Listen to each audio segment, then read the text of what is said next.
देखिए, ठीक एक साल पहले काशी को ऐसी सौगात मिली थी जिसने काशी और बाबा विश्वनाथ धाम की तस्वीर बदल दी थी।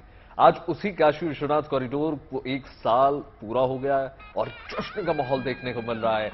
करीब एक साल पहले प्रधानमंत्री नरेंद्र मोदी ने काशी विश्वनाथ कॉरिडोर को समर्पित ये किया था और आज एक साल बाद ये कॉरिडोर भव्य काशी की नई पहचान बन चुका है। आध्यात्मिक चेतना का ये तीर्थ एक साल बाद उत्सव के रंग में नजर आ रहा है और आज जो है महादेव के दिव्य धाम के पुनर्निर्माण को भव्य स्वरूप में मनाने की तैयारी जो है लगातार जारी है और आज जो है बाबा के धाम का रंग कुछ अलग अंदाज में देखने को मिल रहा है। बिल्कुल, तस्वीरें आपके सामने टीवी स्क्रीन पर आप देख सकते हैं। काशी विश्वनाथ धाम प्रशासन सुबह से रात तक सांस्कृतिक कार्यक्रमों का आज आयोजन कर रहा है। बेहद खास दिन है, एक साल पूरा हो गया है। साथ ही श्री काशी विश्वनाथ धाम को बीते साल ही मूर्त रूप दिया गया था। पिछले साल 13 दिसंबर को पीएम मोदी के हाथों इसका लोकार्पण किया गया था। इसके बाद काशी में धार्मिक पर्यटन को मानो पंख लग गए हैं। कभी मात्र 3000 वर्ग फुट क्षेत्रफल में फैला मंदिर परिसर आज लगभग 5 लाख वर्ग फुट के विशाल क्षेत्र में भव्य आकार ले चुका है और आज वो दिन है जब एक साल काशी विश्वनाथ कॉरिडोर को पूरा हो चुका है। तमाम कार्यक्रमों का यहां पर आयोजन किया जाएगा।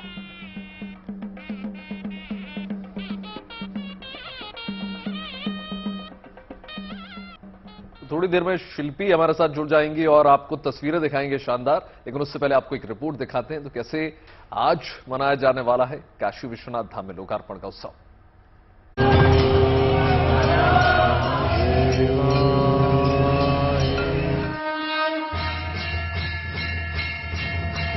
एक साल पहले काशी के इस तीर्थ की काया बदली और काशी विश्वनाथ कॉरिडोर ने बाबा के धाम को दिव्य और भव्य विस्तार दिया।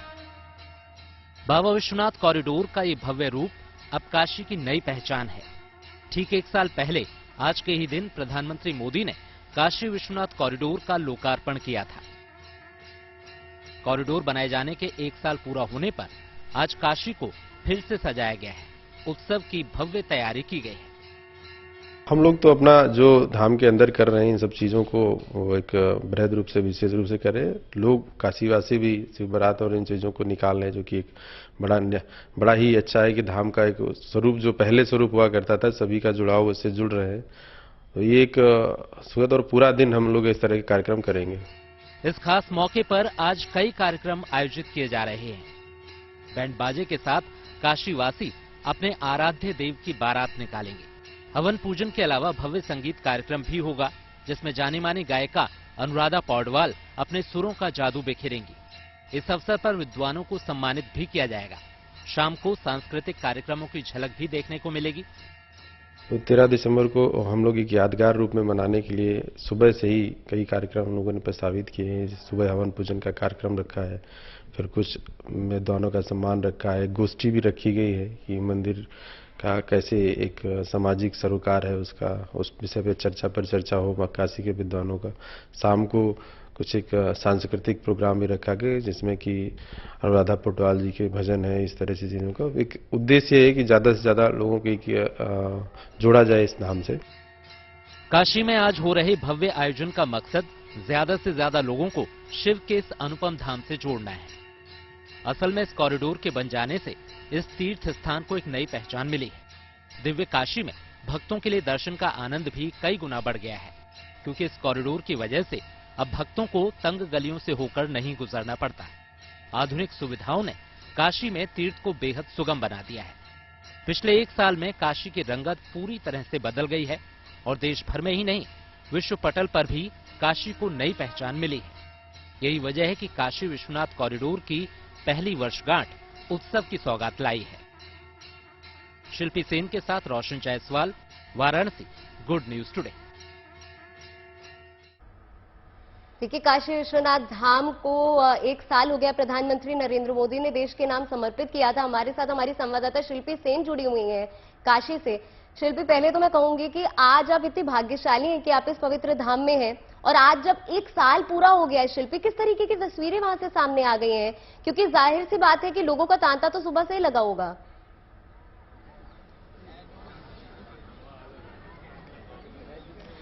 बिल्कुल, हर हर महादेव। सरगम, आपको भी और वैभव आपको भी बहुत शुभकामनाएं आज के दिन की, क्योंकि बाबा का ये धाम, आप लोग भी पहले आए हैं, जितनी तंग गलियों से होकर के गुजरता था और जिस तरह से बहुत मशक्कत करके लोगों को उसमें जाना पड़ता था, लेकिन सबसे पहले ये तस्वीर देखिए मेरे पीछे, ये भक्ति और आस्था की तस्वीर तो है ही। ये वो धाम है बाबा का, स्वर्ण मंडित वो शिखर है जहां आने के लिए लोग अपना सौभाग्य समझते हैं, वर्षों इंतजार करते हैं। लेकिन जिस तरह की दिक्कत होती थी लोगों को, अब आप पीछे इसका खुला स्थान देखिए। हम लोग ठीक मंदिर के मुख्य प्रांगण के बाहर, यानी जो चौक बना है मंदिर चौक, उस पर हैं। हमारे दूसरी तरफ सीढ़ियां भी हैं और ऐसे में आप देखिए कि कितना खुला स्थान और कितना ज्यादा इसमें जो भीड़ है उसका प्रबंधन नजर आ रहा है कि पीछे आपको बिल्कुल भी भीड़ नहीं दिखाई पड़ रही है, जबकि यहाँ बहुत ज्यादा संख्या इस समय लोगों की है। इस तरह से मैनेज करके अलग अलग द्वारों से लाया गया है लोगों को, और यही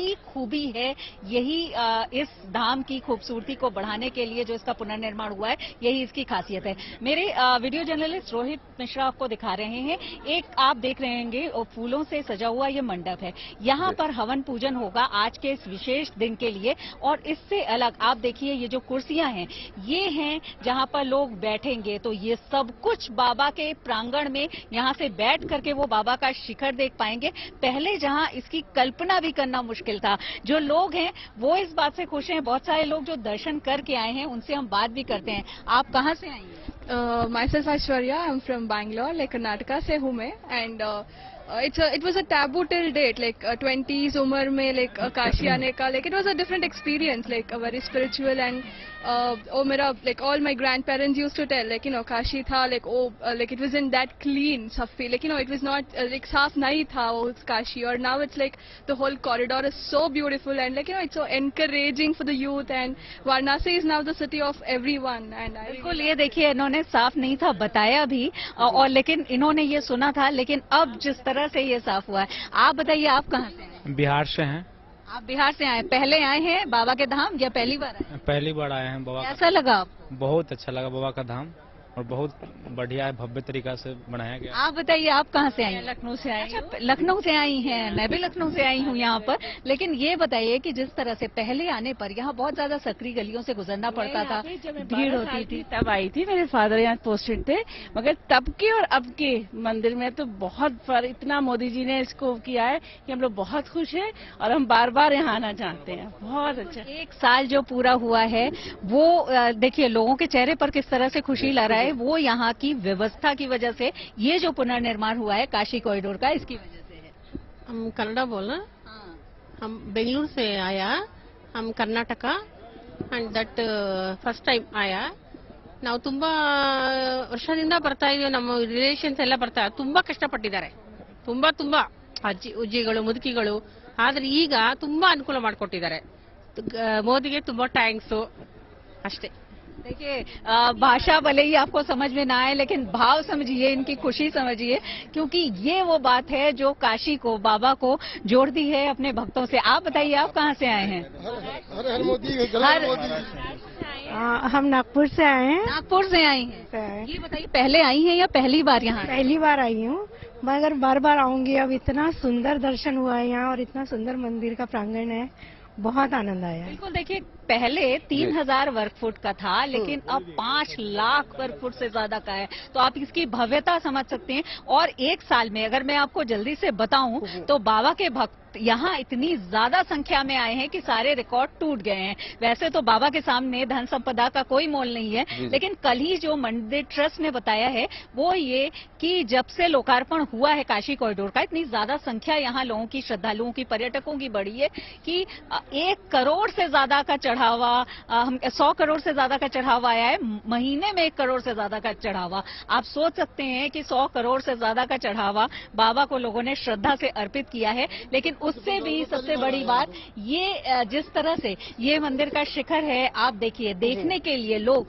मतलब इसको देखने में लोग अपना सौभाग्य समझते हैं कि इसको एक बार शिखर को देखें, दर्शन करें। महाराजा रंजीत सिंह ने स्वर्ण का दान किया था, उसके बाद इसको स्वर्ण मंडित किया गया था, क्योंकि मंदिर का ये जो मौजूदा रूप है, ये अहिल्या बाई ने इसका निर्माण कराया था, लेकिन पुनर्निर्माण जो 1 साल पहले हुआ है उससे इसकी भव्यता कई गुना ज्यादा बढ़ी है। हर हर महादेव। हर हर महादेव। हर आप लोग कहाँ के? काशी निवासी? दिल्ली से आए हैं। दिल्ली से आए हैं। जी। ये बताइए, आज के दिन ही काशी कॉरिडोर का लोकार्पण हुआ था, कितनी खुशी की बात है। आज आप दर्शन की बात ये, हम तो जब से ही आने की सोच रहे थे, आज से जो आए हैं हम उसी कॉरिडोर की वजह से ये हुआ था। कॉरिडोर को जरूर देख के आना आज।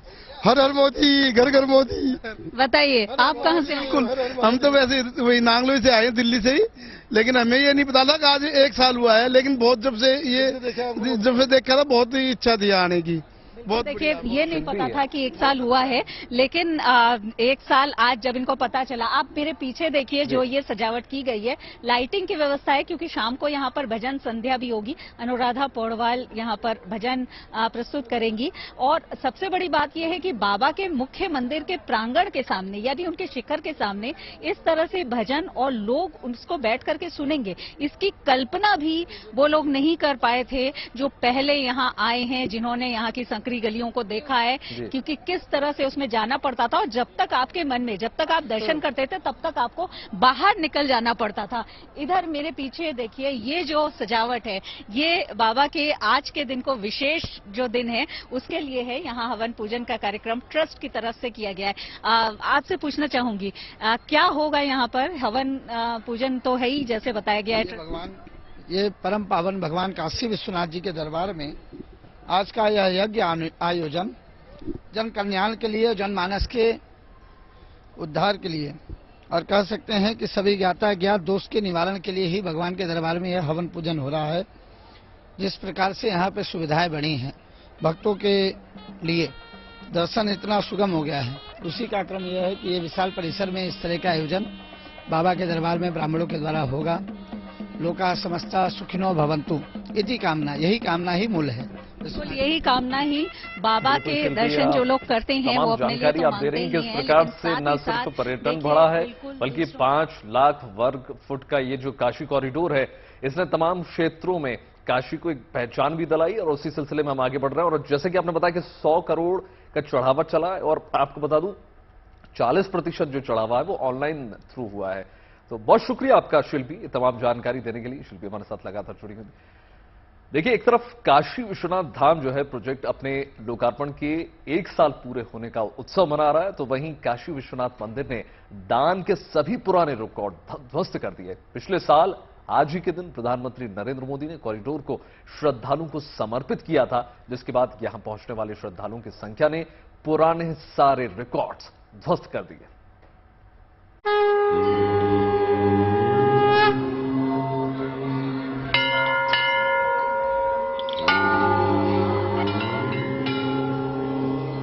जब से काशी की सूरत बदली है, बनारस की गलियां सैलानियों की बहार से गुलजार है। नतीजा ये कि पिछले 1 साल में काशी विश्वनाथ धाम में दर्शन के लिए रिकॉर्ड तोड़ श्रद्धालु पहुंचे हैं, और मंदिर को दान में 100 करोड़ की आमदनी हुई है। ये गुड न्यूज उस वक्त मिली जब काशी विश्वनाथ कॉरिडोर के 1 साल पूरा होने पर उत्सव मनाया जा रहा है। न्यास हमेशा इस सेवा के लिए तत्पर रहा है कि कहीं न कहीं हम कुछ श्रद्धालुओं की एक से छोटी समस्या से लेकर और बड़ी से बड़ी समस्याओं का निदान कराएं, चाहे वो धूप की से छाया की व्यवस्था हो, पेयजल की व्यवस्था हो, बैठने की व्यवस्था हो, साफ सफाई की व्यवस्था हो, और ऐसी चीज़ें जो कि श्रद्धालु बार बार बताते थे, उन चीज़ों को हम ध्यान दिलाते थे। इन सब का सकारात्मक परिणाम भी हमने देखा कि न्यास से हम लोग जुड़े, दान आदि में लोगों ने हमारा सहयोग भी किया ताकि हम इस सुविधाओं को विकसित कर पाएँ। मंदिर प्रशासन के मुताबिक 40% तक का चढ़ावा ऑनलाइन तरीके से हासिल हुआ। वहीं 50 करोड़ रुपए नकद और लगभग 50 करोड़ रुपए के बहुमूल्य आभूषण दान में मिले। ऑनलाइन हमसे बहुत से लोग जुड़े, 40% के आसपास जो हमें चढ़ावा मिला वो लगभग ऑनलाइन ही मिला। तो ऐसी बहुत चीज़ें, और हमें यही नहीं कि हमें नगद में दिया गया, बहुत सी ऐसी जो बहुमूल्य धातुओं के रूप में भी दिया गया। तो एक बड़ा सहयोग था कि हमारा पहले वर्ष में श्रद्धालु हमसे जुड़े, हम आगे और सुविधाओं को डेवलप करेंगे और बेहतर करेंगे और लोगों को जोड़ेंगे। पिछले साल 13 दिसंबर को इस कॉरिडोर का लोकार्पण हुआ था। तब से लेकर अब तक 7.5 करोड़ श्रद्धालु इस साल मंदिर में दर्शन कर चुके हैं। ये भी अपने आप में एक नया कीर्तिमान है। श्रद्धालुओं की बढ़ी हुई संख्या की वजह से ही मंदिर को मिलने वाले दान में बढ़ोतरी हुई। जैसे जैसे हमने उन सुविधाओं को बढ़ाया, हमारे से श्रद्धालु जुड़ते चले गए और पूरे साल में लगभग 7.5 करोड़ श्रद्धालुओं ने यहाँ पे दर्शन किए, जो कि एक नया कीर्तिमान है कि इस दौरान हमसे इतने लोग जुड़े। और उनके जो हमने फीडबैक लिए, उनसे जो चीज़ें मिलती रही, उनके आधार पे हम लोगों ने लगातार सुधार कराए। हालांकि मंदिर प्रशासन इस चढ़ावे या दान को आमदनी की नजर से नहीं देख रहा, बल्कि उसका मकसद है कि काशी विश्वनाथ मंदिर को सामाजिक और धार्मिक सरोकार से ज्यादा जोड़ा जा सके। वाराणसी में शिल्पी सेन और रोशन जायसवाल के साथ bureau report, good news today. अब आगे बढ़ते हैं और आपको बताते हैं देश के लिहाज से दो अच्छी खबरें, जिसमें एक खबर से आप सीधे तौर पर जुड़े हुए हैं, तो वहीं दूसरी खबर देश की युवाओं की नई पहचान से जुड़ी है। दरअसल भारतीय युवाओं के स्टार्टअप को लेकर दुनिया नई आशा से देख रही है। एक अमेरिकी निवेशक का मानना है कि चीन और अमेरिका के मुकाबले भारतीय युवाओं के स्टार्टअप काफी ज्यादा स्थिर है और भरोसेमंद है। वहीं दूसरी खबर महंगाई के मोर्चे से जुड़ी हुई है। अब खबर यह है कि खुदरा महंगाई दर 11 महीने के सबसे निचले स्तर पर है, जो कि नवंबर में 5.88% दर्ज की गई थी। इससे पहले अक्टूबर में ये 6.77% रही है। इन दोनों तस्वीरों में इंडिया के लिए वो शुभ समाचार है, जिसमें एक तरफ महंगाई से राहत है, तो दूसरी ओर स्टार्टअप के मामले में भारत के विश्व शक्ति बनने का दमखम भी नजर आता है।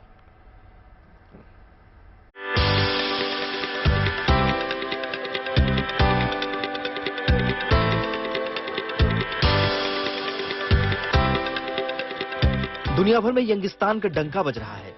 भारतीय युवा उद्यमियों ने दुनिया में अपने हुनर और कौशल का लोहा मनवाया है। यही वजह है कि आज दुनिया भर में इंडियन स्टार्टअप का जलवा दिख रहा है। नतीजा ये कि विदेशी निवेशक चीन और अमेरिका के मुकाबले भारतीय स्टार्टअप को ज्यादा तवज्जो दे रहे हैं।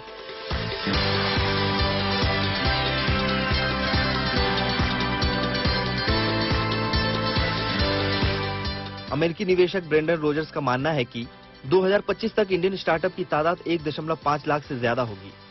इनके जरिए 30 लाख लोगों को रोजगार मिलेगा। इसकी वजह यह है कि भारत में स्टार्टअप शुरू करने वाले ज्यादातर युवा हैं। चीन के स्टार्टअप पर निवेशकों को भरोसा नहीं और अमेरिका के स्टार्टअप में इन्वेस्टमेंट में निवेशकों को ज्यादा जोखिम दिखता है।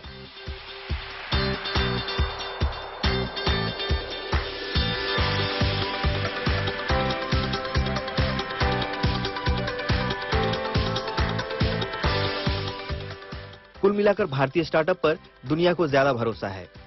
दूसरी वजह यह कि बाकी देशों की तुलना में भारत कम कीमत पर ज्यादा और बेहतर उत्पादन कर सकता है। यही कारण है कि विदेशी निवेशकों को इंडियन स्टार्टअप भा रहे हैं। Bureau report, good news today. तो चलिए इसी क्रम में समझने की कोशिश करते हैं कि भारत में स्टार्टअप के मामले में कैसे अपनी नई पहचान विश्व स्तर पर बना रहा है और वो 7 फैक्टर्स कौन से हो जाते हैं जिसने भारत में स्टार्टअप को नई पहचान दी है। देखिए, पहली और सबसे महत्वपूर्ण वजह तो यह है कि 28 की औसत उम्र के साथ भारत जो है दुनिया का सबसे युवा देश है इस वक्त, जिसका फायदा सीधे तौर पर नए स्टार्टअप क्षेत्र में हमें मिलता है। और यही नहीं, आपको बता दें दुनिया में सबसे ज्यादा इंटरनेट यूज करने वाले देशों में भी हम शुमार हैं। इंटरनेट क्रांति और सस्ते डेटा के कारण स्टार्टअप की जो संभावना है और ज्यादा बढ़ गई। और वैभव, सबसे बड़ी बात यह है कि देश की आर्थिक तरक्की ने भारत के स्टार्टअप की रफ्तार बढ़ाने में बहुत बड़ा योगदान दिया है और स्टार्टअप का क्रेज देश के युवाओं में बढ़ चढ़कर नजर आ रहा है।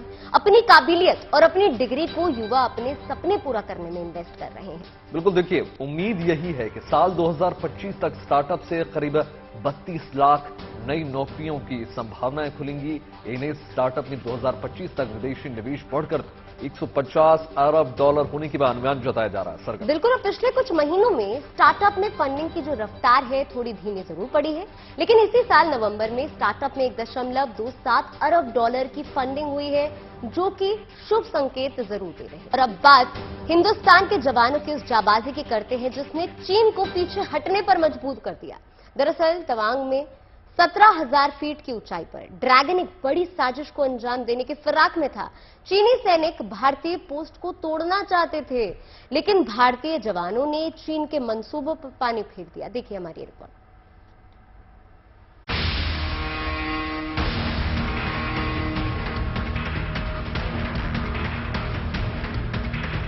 अरुणाचल प्रदेश के तवांग में भारतीय सेना के जवानों की मुस्तैदी ने चीन की नापाक चाल को नाकाम कर दिया। चीन की पीपल्स लिबरेशन आर्मी LAC पर एक बड़ी साजिश को अंजाम देने की फिराक में थी। 9 दिसंबर को चीन के 300 सैनिक यांगसे इलाके में 17,000 फीट की ऊंचाई पर भारतीय पोस्ट को ध्वस्त करना चाहते थे। इस मंसूबे को अंजाम देने के लिए चीनी सैनिक कटीली लाठियां लेकर पहुंचे थे, लेकिन 17,000 फीट की ऊंचाई पर भारतीय जवान भी मुस्तैदी के साथ डटे थे। चीनी जवानों की हिमाकत भांपते ही भारतीय जवान उन पर टूट पड़े और चीनी सैनिकों को कदम पीछे खींचने पड़े। जानकारों का मानना है कि चीन की ऐसी करतूतों से और सख्ती से निपटने की जरूरत है। बार बार ये जो करता है, ये ऐसे घुसपैठ, उसका क्या तोड़ निकाला जाए। अब हमारे जो सैनिकों को है उनको तो ऑर्डर दिए गए हैं कि जी वहां पे उन्होंने कोई अपने आर्म्स वगैरह नहीं लेने, और उसी हिसाब से आपने देखिए झड़प जो होती है ये फिजिकल गुत्थामुत्थी होती है। तो मेरे को लगता है कि अब ये इसको जो ऑर्डर को हटा देना चाहिए, और जब चीन इस हिसाब से हरकत करे तो उनके जो सैनिक जो कर रहे हैं उसके ऊपर फायर जरूर खोलना चाहिए, ताकि जब तक आप ये नहीं करेंगे चीन ऐसी हरकतें करता रहेगा। जब एक बारी जब उनकी कैजुअलिटी होगी किसी सेक्टर में, जैसे पहले भी की थी, उसके बाद चीन ठंडा हो जाता है, फिर 10 साल तक वो फिर नहीं हरकत करता। ये काम एग्रेशन से होता है, पर चाइनीज को अगर ये पता चलने लग जाए कि भारत एग्रेशन नहीं दिखाएगा, बातचीत और वार्तालाप में ही बैठा रहेगा, तो वो ये खेल खेलते रहेंगे। तो चाइना को सबक सिखाने का यही तरीका है, और हमको इस ऐसे मौके पर चाइना करता है तो उससे ज्यादा उसको दाव लगाना चाहिए। इस घटना के संबंध में भारतीय सेना ने बयान जारी किया है। इंडियन आर्मी ने कहा है कि हमने चीन की साजिश को नाकाम किया है। भारत चीन जवानों के बीच झड़प के बाद दोनों ओर से कई जवानों के जख्मी होने की खबर है। हालांकि इसके बाद मामले को शांत करने की भी कोशिश की गई। टकराव के बाद फ्लैग मीटिंग की गई। फ्लैग मीटिंग भी हुई। इसके मतलब ये है कि बातचीत फौरन शुरू हो गई है, और अब ये देखना है कि ये बाई मिस्टेक आए थे या कभी कभी जान के इस तरह की हरकतें करते हैं और फिर कहते हैं कि हमसे गलती हुई, या हम समझ नहीं पाए थे, डिमार्केट नहीं कर पाए थे और आ गए थे। बहुत सी चीज़ें हैं, बड़ी फैक्टर्स हैं। अच्छी बात यह है कि फ्लैग मीटिंग शुरू हो गई है। LAC पर चीन का विश्वासघात कोई नई बात नहीं। भारतीय सैनिकों ने पिछले साल भी अक्टूबर में इसी क्षेत्र में चीनी सैनिकों को रोका था। साल 2020 में गलवान में चीन ने ऐसा ही करने की कोशिश की थी। जब चौकी का मुआयना करने पहुंचे भारतीय सैनिकों पर चीनी जवानों ने विश्वासघात कर हमला कर दिया था। तब भी चीन को मुंह की खानी पड़ी थी। अफसोस, इस करारी शिकस्त से भी चीन ने कोई सबक नहीं सीखा। तब से कभी गलवान, कभी तवांग, तो कभी सिक्किम में चीन 8 बार ऐसी हिमाकत कर चुका है, और हर बार भारतीय जवानों ने उसे करारा जवाब दिया है। Bureau report, good news today. अब देखिए बात उन फील गुड खबरों की कर लेते हैं जिनमें उन कोशिशों की कहानी है जो समाज में बदलाव की बयार बहा रही हैं। पहली कहानी राजस्थान के पाली में 2 महिलाओं की है जो एक स्कूल में निस्वार्थ भाव से काम कर रही हैं, और एक महिला सरकारी स्कूल में बच्चों को मुफ्त में शिक्षा दे रही हैं, तो दूसरी महिला जो है रिटायर होने के बावजूद स्कूल की हरियाली का ख्याल रखे हुए हैं। रिपोर्ट देखिए।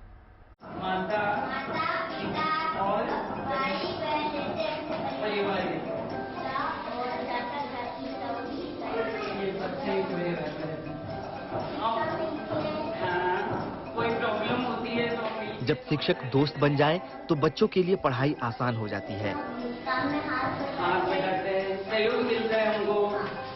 पढ़ने लिखने में उनका मन लगने लगता है। ऐसा हम नहीं बल्कि ये बच्चे खुद बयां कर रहे हैं, क्योंकि ये बच्चे स्कूल आकर खुश हैं। मुझे मैम पढ़ाते हैं, वो सब समझ में आता है और वो बहुत ही अच्छा पढ़ाते हैं। सब सुनाते हैं, बहुत अच्छे मैम है, हंसी मजाक वगैरह सब कराते हैं। ऐसे मैम कहीं पे भी नहीं देखे हमने। राजस्थान के पाली में इन 2 महिलाओं ने पर्यावरण और बच्चों के भविष्य को संवारने का जिम्मा उठा लिया है। ये जरूरतमंद बच्चों को मुफ्त में शिक्षा दे रही हैं, ताकि इनका भविष्य संवर सके। मैम ने बोला कि बिल्कुल आप आइए, और यहाँ पे वैसे भी सरकारी स्कूल थी और स्टाफ की कमी थी, तो तब से मैंने यहाँ पढ़ाना शुरू करा। तो मुझे बच्चों के साथ यहाँ टाइम निकालना बहुत अच्छा लगता है, और मेरे मन में संतोष है कि मैं अपने खाली समय का कुछ सार्थक सदुपयोग कर पा रही हूँ। तो मैं और भी सब गृहिणियों को कहना चाहूंगी कि जो भी खाली समय मिले अपने आजू बाजू कोई भी जरूरतमंद हो, कोई बच्चे हो, ऐसे जरूरी ना हो कि स्कूल ही हो, तो उनको घर पे ही पढ़ाएं। वहीं 62 साल की कमला देवी निस्वार्थ भाव से स्कूल में साफ सफाई और हरियाली की चमक बिखेर रही हैं। अभियान में एवा कर दिया, छुगो देवती, पानी पिलाती, गाय बारे खेली पड़ती, तो वो जी पड़ गया। मैं लॉकडाउन में भी सर यहाँ में मैं पैदल नए गाँव आती यहाँ वास्ते। ये महिलाएं शिक्षा और पर्यावरण के क्षेत्र में सेवा की अद्भुत मिसाल कायम कर रही हैं। उन्होंने साबित कर दिया है कि काम करने की कोई उम्र नहीं होती। इनका सेवा भाव समाज के लिए एक नजीर है। भारत भूषण, पाली, गुड न्यूज टुडे।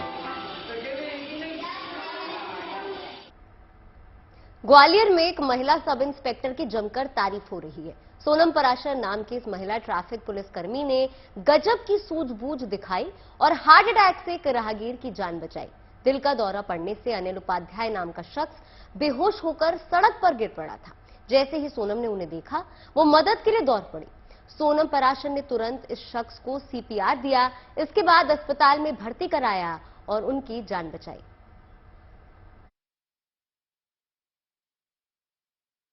चौराहे पे एक आदमी बेहोश पड़ा हुआ है, तो मैंने जाके देखा तो वो कुछ भी मूवमेंट नहीं हो रहा था उनकी बॉडी में, बिल्कुल मूर्छित पड़े हुए थे। तो जाके मैंने उनको साइड में करके एक दो बार आवाज लगाई तो कोई मूवमेंट नहीं। फिर मुझे अपनी सीपीआर का जो इस्तेमाल जैसे मुझे सिखाया गया है, वो सीपीआर की मदद से उनको सीपीआर दी। तुरंत उनकी आंखें खुल गई और मैंने बोला अंकल आप ठीक हैं, तो बोल तो नहीं पा रहे थे। तो हमें लगा कि अब इनको तुरंत हॉस्पिटल ले जाना चाहिए, तो हमने अपनी गोले के मंदिर थाने से एफआरवी को बुलाया। एफआरवी की मदद से हम लोग इनको अपोलो हॉस्पिटल ले गए। और कर्नाटक के कलबुर्गी में महिलाओं को मंचलों से बचाने के लिए 10वीं क्लास की एक छात्रा ने एंटी रेप स्मार्ट फुटवेयर बनाया है। छात्रा का नाम विजय लक्ष्मी बिरादर है। उसके बनाए ये फुटवेयर सामान्य सैंडल की तरह दिखते हैं, लेकिन ये है नहीं। इन सैंडल्स को ब्लिंक ऐप लिंक तकनीक के आधार पर बनाया गया है, जिसमें एक सैंडल में बिजली का झटका लगता है और दूसरे में जीपीएस के माध्यम से संदेश भेजने की व्यवस्था है। यानी अगर कोई मंचला किसी महिला के साथ छेड़छाड़ करने की कोशिश भी करता है तो उसे 0.5 एम्पियर का बिजली का झटका लगेगा।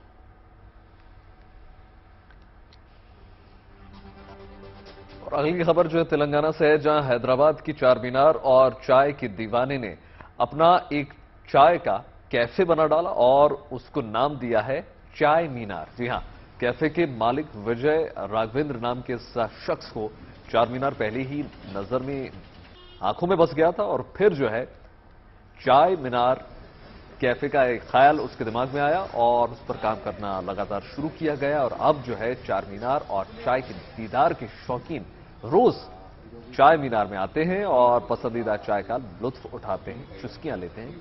कैफे को अब तक 400 से 500 ग्राहक मिल चुके हैं और यहां अदरक की चाय, इलायची की चाय, गुड़हल की और तमाम खूबियों वाली चाय मिल जाती है। हालांकि लोग जो है यहां सबसे ज्यादा जिंजर शॉट ही पसंद करते हैं। विजय राघवेंद्र चाय मीनार को एक ब्रांड बनाने की कोशिश में और देश भर में इसकी फ्रेंचाइजी शुरू करने के विचार में।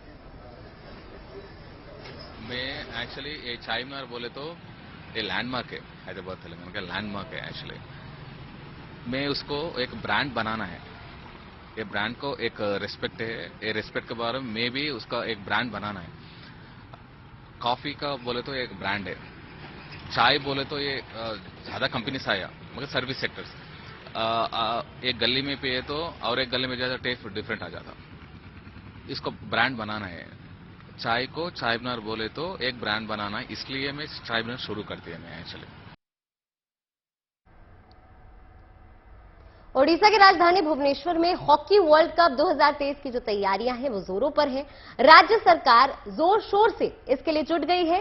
इसी कड़ी में यहां कलाभूमि में शहर की सुंदरता बढ़ाने के लिए करीब 35 पत्थरों पर शिल्पकारी का जो काम है वो शुरू हो चुका है।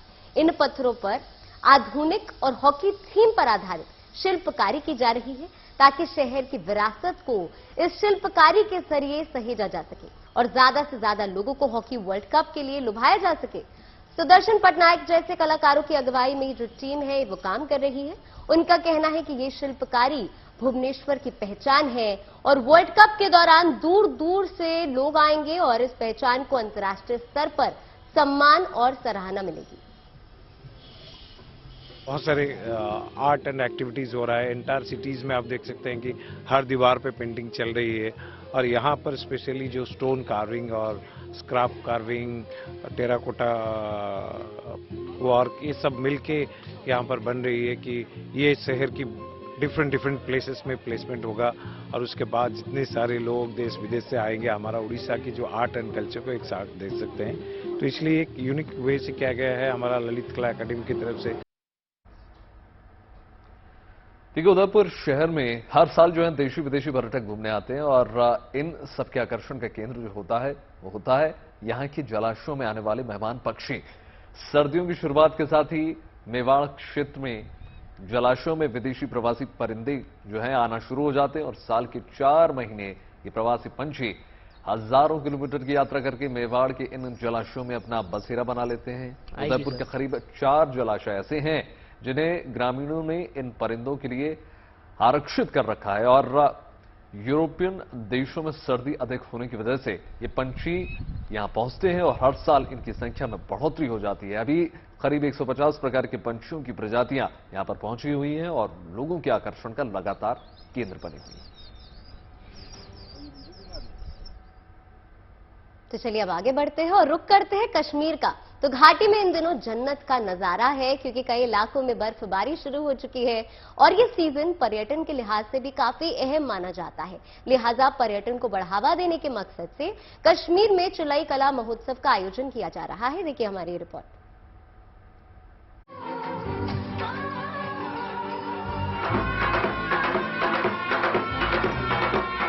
बीते 3 बरस में घाटी की कई बदली तस्वीर सामने आ चुकी है, जिसमें सुनहरे और यादगार रंग बिखरे पड़े हैं। ऐसी ही खुशनुमा तस्वीर ये भी है जो वादियों के युवाओं और यहाँ के कल्चर के नाम है।